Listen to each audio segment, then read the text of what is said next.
friends. Today is the full moon in the nakshatra or the constellation of Shravana. Shravana is a nakshatra that is situated in the zodiac sign of Capricorn. Shravana literally means listening or hearing, and the presiding deity is Lord Vishnu himself. So, what are we listening to? Listening to the truth behind spoken words, right? Listening to the silence, which is actually the substratum of sound. Listening is truly a sattvic quality. If you think about it, Vishnu sleeping on sheshnaag, the primordial snake that is coiled up like a bed on which Vishnu rests and lies, is a symbol for this nakshatra. In this resting or sleeping state, Vishnu dreams of this world that we are living in, and our consciousness actually makes this dream into reality. Think about that. So, our reality is nothing but a dream within a dream. The ancient sages, they call this world Maya or illusion, the perfect illusion. How do you really know what is Maya or illusion? You connect to the silence. How do you do that? Sounds very counterintuitive, right? How do you connect to silence? That's what we actually do in meditation. We retract all the five senses, which is eyes, taste, touch, skin, smell. It's hard to control smell. And sound. You retract all five senses and then you go within and connect to that silence within you. The silence within you actually takes you to the divine. There are two stories that are connected to this nakshatra. One is Vishnu's incarnation as Vamana, the dwarf Brahmin, who really humbles King Bali. King Bali performs a lot of yagnas and donates a lot of money or alms, gives alms to poor people and Brahmins. He was told by his Guru Shukracharya. Shukracharya literally means Venus. Venus is the guru of worldly desires. So Bali was told by Shukracharya to perform yagnas, and Bali really takes to the tea, right? He really perfects the art of performing yagnas and goes on achieving worldly stuff, his ambitions in the world, by performing yagnas over yagnas, and it kind of creates an imbalance in the world. Vishnu then incarnates as a dwarf, a Brahmin, and reaches one of the locations of these yagnas and asks Bali for a land that measures only his 3 footsteps. Sounds very simple, right? And Shukracharya warns Bali, but Bali really, brushes it off because he has a dwarf in front of him, and how much can a dwarf occupy space or land? Or 3 footsteps of a dwarf is just nothing. So as soon as Bali agrees to fulfill this request, Vamana transforms into a giant, and with his first footstep, he covers the entire earth. With his second footstep, he covers the entire heavens, and then asks the question, where should he place his third feet? By then, Bali's really humbled and realizes that the person who's standing in front of him is Vishnu himself. So Bali takes off his crown and asks Vishnu to put his third feet or take the third step by putting the feet on his head. Vishnu is so touched by this transformation in Bali that he makes him the king of the Netherlands or the king of the land of the dead. And he's called Mahabali since then. What does this story remind us? This really tells us that our own worldly pursuits and our own worldly desires need to be really in tune with the rhythms of nature.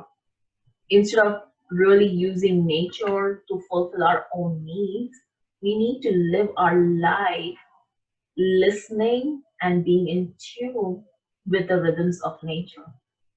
And if we do not listen and let our ambitions, greed, and ego run amok, a very supernatural or larger than life or really extraordinary connection is made by nature itself. And we can see that, right? In this current atmosphere, we are living through the pandemic called COVID 19, which is really, if you think about it, COVID 19 is a result of our own worldly pursuits, our own greedy pursuits, our own indiscriminate consumption of meat, wherein all these viruses that are there in other animals jump species and get to humans and like really cause mass destruction, right? It's not just loss of life, which is grave in itself, but loss of economy and loss of livelihood. The story of Bali and Vamana avatar or Vishnu really teaches us or tells us to live our lives humbly and in tune with nature.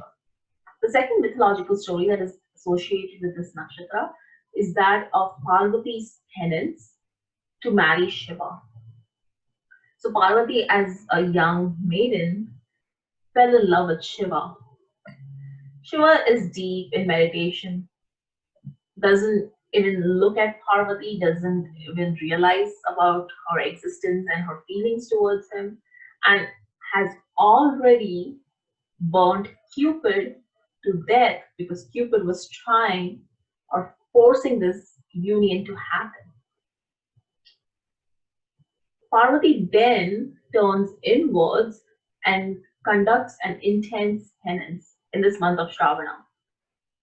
And by the end of her penance, Shiva really melts. And of course, by then Shiva has not really seen her, right? But he can feel her presence. And when he opens his eyes and he comes out of his deep meditation, he sees Parvati and he melts and falls in love with her.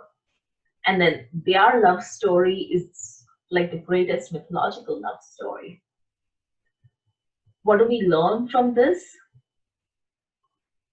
We learn that in order to merge with the divine, which is really marrying the divine, right? Merging is really marrying or union with the divine. Instead of turning our attention outwards, we need to turn inwards and go within.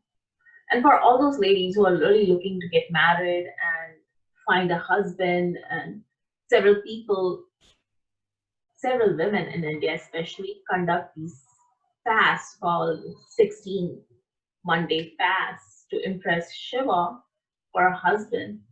This story reminds us that in order to connect or manifest a lover on the outside, one really needs to go inside and connect with the deep love within them. And the deep love is the love and devotion for the divine before they can really manifest a lover or a husband, a true sattvic husband, so to say, on the outside. The month of Shravana commenced on July 20th of this year with the new moon in Cancer in the nakshatra of Punarvasu, which is directly opposite in space to the nakshatra of Shravana. It's considered as a very auspicious month in India because it marks the beginning of monsoon in the entire Indian subcontinent. So after a dreadful summer, because the Indian summers are really hot, you get these monsoons, which are, thunderous rains that washes down the entire city and, brings back life even in the plants and animals of the soil. You can smell the soil. So it's considered a really auspicious month, and it's also considered Shiva's favorite month because Parvati conducted that penance in this month and invoked his love for her. Shravana is also the month in which many poets and artists compose new pieces of poem and music, which are in tune with the sounds of nature.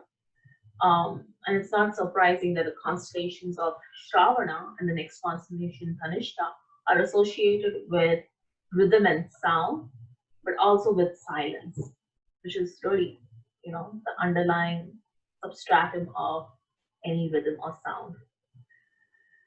I remember in this during this time in India, um, I used to read a lot of poems on this month, Shravana, that were written by poets inspired by nature. And these poems are very metaphorical. I would sit by the window still and, watch the raindrops and then listen to music and, think about these poems. One of my favorite poems is actually Marathi, not a Maharashtrian, and it's not my first language, but I really love this poem by Balakavi on Shravan. It really goes as Shravan Masi, Harsh Manasi, Hirval Date Chohi Kare, Shanat Yete Sarsar Shirve, Shanat Firuni Una Pare. What it really means is the month of Shravan brings so much joy because it's green all over the place. The leaves of the trees have been washed down. The dust has been washed down by the rains, and in a moment, there is drizzles and there is rains and raindrops all over the place, and in the next moment there is sunshine. Isn't that what life is anyway? There are several festivals that come or are celebrated in this month. Uh, there was Naga Panchami that we celebrated on July 25th. Panchami is literally the fifth lunar day after the new moon, which was on July 20th. And Naga Panchami is a festival where we celebrate snakes. Snakes are reptiles that share the planet with us, and it's a good reminder that there are other species, especially reptiles, that share Earth with us, and we need to share this planet with other species living on this planet. We also celebrate the mysticism of the snakes, their mystic energy, and also the Kundalini energy, which is represented by the snake. The Kundalini uh, is seated in the third chakra, and it rises up as a snake. We also celebrate Varalakshmi, which is on the day Varalakshmi is celebrated on the Friday before the full moon. So we celebrated it this past Friday. And we celebrate Lakshmi as the goddess of fertility, as the earth goddess who brings in sustainable prosperity in terms of us living abundantly and in tune with the nature. We also celebrate Raksha Bandhan in this month. Raksha Bandhan is actually celebrated today on this full moon day. It's a very unique celebration uh, in the Indian subcontinent where the relationship between the brother and the sister is celebrated. It's very unique to India. Sisters tie a band called Rakhi on their brother's wrist. And in turn, the brothers pledge to protect their sisters all their life. It also affirms the solidarity of the natal home of the woman, which is really important if you think about it, especially when she marries and goes into a new family. And this connection with her natal home is extremely important for her, especially when she's vulnerable in her life, right? Through childbirth and stuff like that. So the brothers pledge to always protect their sisters.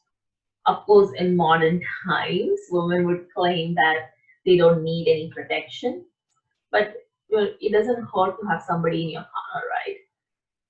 This whole tradition of Raksha Bandhan, the first mentions were somewhere in Mahabharata when, Krishna has a cut on his finger and Draupadi tears her sari, a piece of her sari, and ties it around that wound. And in turn, Krishna pledges to protect her all his life. We also have a few other transits going on right now. Venus moved from Taurus to Gemini. In Taurus, Venus is in a comfort zone, and Venus is a planet of relationships. So most of us have been in our comfort zone in terms of how we relate to others. But in Gemini, Venus is willing to be a little bit more curious.